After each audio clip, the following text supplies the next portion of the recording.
National Weather Service in Jacksonville has issued a special marine warning for coastal waters from St. Augustine to Flagler Beach, Florida, out 20 nautical miles. Waters from Fernandina Beach to St. Augustine, Florida, from 20 to 60 nautical miles. Waters from St. Augustine to Flagler Beach, Florida, from 20 to 60 nautical miles until 3:15 p.m. Eastern Daylight Time.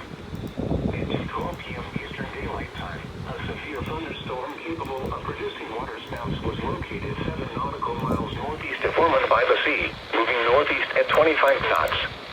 Hazard: waterspouts and wind gusts 34 knots or greater. Source: radar. Impact: waterspouts can easily overturn boats and create locally hazardous seas. Small craft could be damaged in briefly higher winds and suddenly higher waves.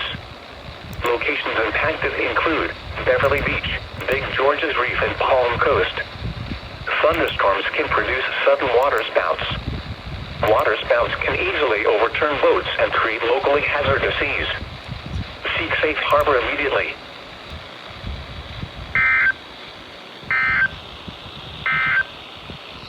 The current time is 2:15.